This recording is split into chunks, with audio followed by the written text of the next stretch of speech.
Gurupat खानदप्पा Makhdoom versus Hirabai खानदप्पा Makhdoom 1978।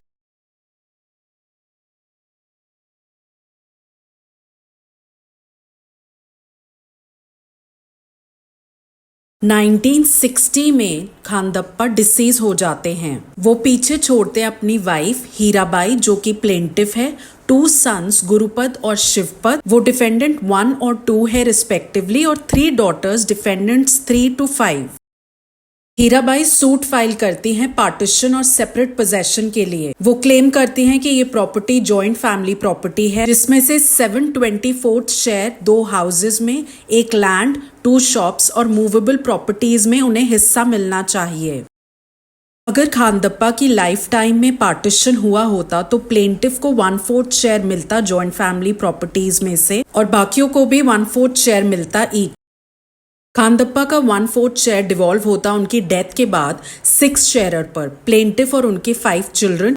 1/4 और 1/24 share को ही add करके प्लेंटिफ क्लेम कर रही हैं 7/24 शेयर जॉइंट फैमिली प्रॉपर्टीज में से।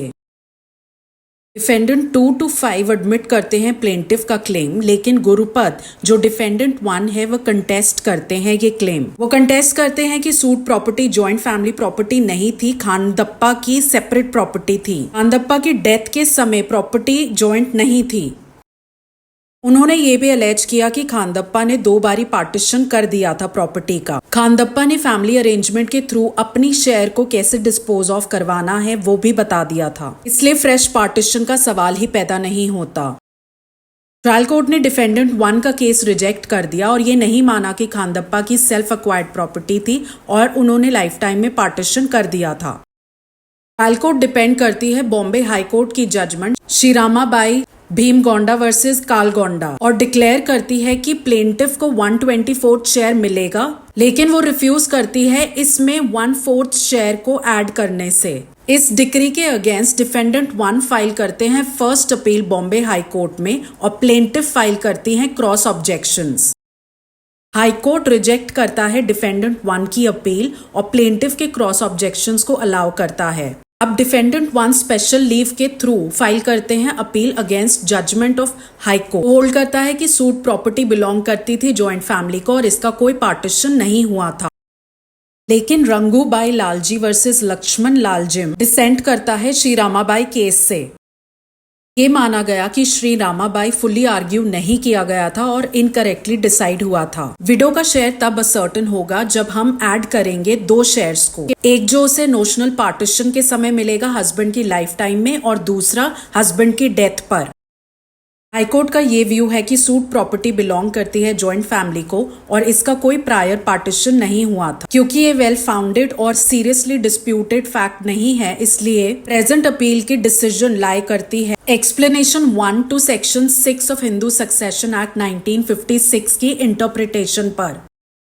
हिंदू सक्सेशन एक्ट इन्फोर्स हुआ था 1956 में। खानदप्पा डिसीज होते हैं 1960 में। एक्ट की कमेंसमेंट के बाद खानदप्पा गवर्न किए जा रहे थे मिताक्षरा कोपार्सनरी के अंडर, इसलिए सेक्शन 6 अट्रैक्ट होता है। इसलिए खानदप्पा का जो इंटरेस्ट है कोपार्सनरी प्रॉपर्टी में वो डिवॉल्व होगा सर्वाइवरशिप के हिसाब से सर्वाइविंग मेंबर्स ऑफ कोपार्सनरी पर, इसलिए एक्ट के प्रोविजंस यहाँ पर एप्लीकेबल नहीं हैं। लेकिन क्योंकि खानदप्पा लीव कर रहे हैं विडो और डॉटर्स को क्लास 1 एयर में, इसलिए प्रोविजो टू सेक्शन 6 एग्जिस्टेंस में आएगा और वो ये नॉर्मल रूल एक्सक्लूड करेगा।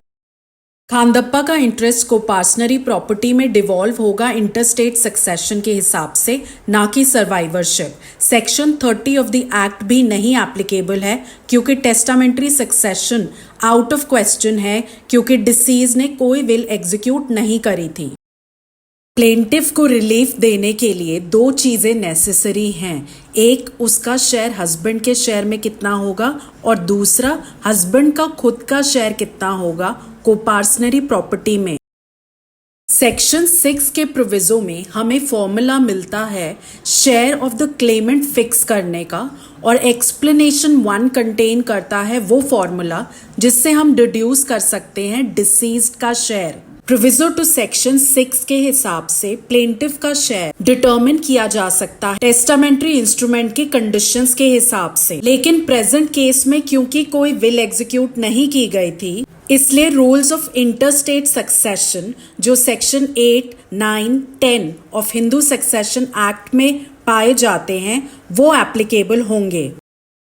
खानदप्पा की डेथ के बाद वो पीछे छोड़कर जाते हैं अपने 2 सन्स, 3 डॉटर्स और विडो को। स्केड्यूल मेंशन करता है सन, डॉटर और विडो को एज क्लास 1 heirs और ये सब प्रॉपर्टी में शेयर लेंगे simultaneously according to section 8 clause A read with first clause of section 9। Section 10 rule 1 और 2 के हिसाब से 2 सन्स, 3 डॉटर्स और विडो को इक्वल शेयर मिलेगा डिसीज्ड की प्रॉपर्टी में। इसका मतलब ये है कि 6 शेयरर्स के बीच में इक्वली प्रॉपर्टी डिवाइड होगी जो कि 1/6 शेयर बनेगा ईच। अब हमें देखना है कि डिसीज के पास कोपार्सनरी प्रॉपर्टी में कितना शेयर था। एक्सप्लेनेशन 1 ये फॉर्मूला देता है जो हमें हेल्प करता है ये डिटरमिन करने में कि डिसीज के पास कितना शेयर है प्रॉपर्टी में। इसके लिए हमें पार्टीशन डीम करना होगा और मानना होगा कि पार्टीशन टेक प्लेस करता है डिसीज की डेथ से पहले।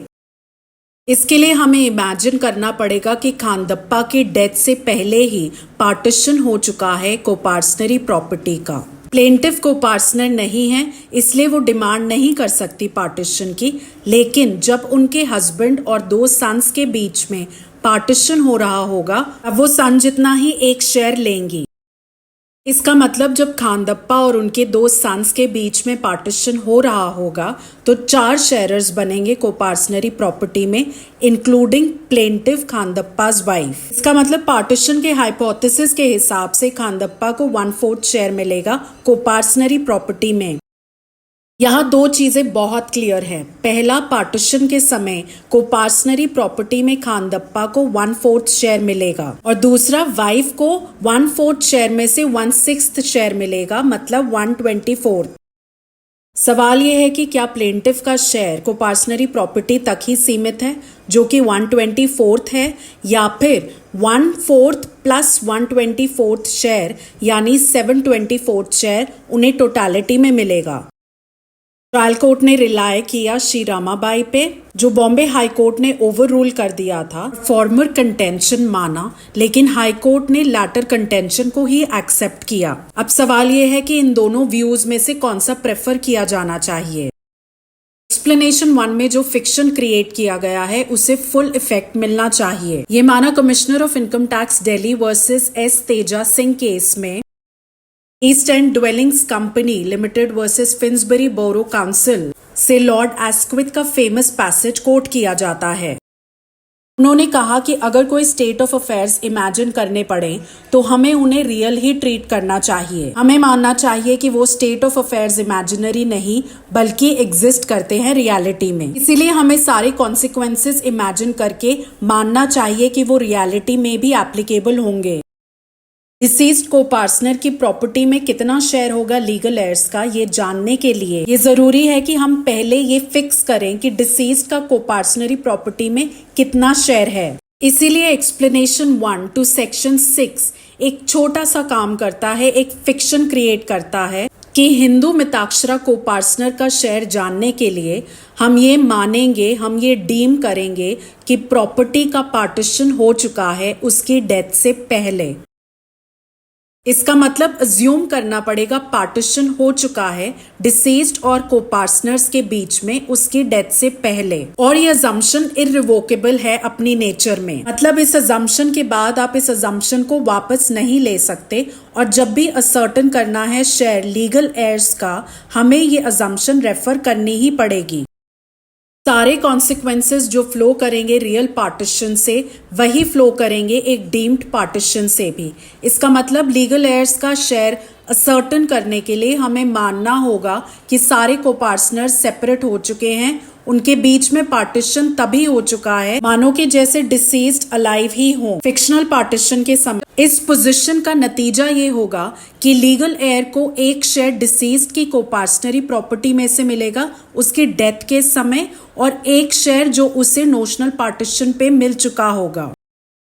कोर्ट की इस इंटरप्रिटेशन से लेजिस्लेटिव इंटेंट को बढ़ावा मिल रहा है, जो चाहती है कि फीमेल एयर्स को क्वांटिटेटिवली और क्वालिटेटिवली शेयर मिले बढ़ाकर।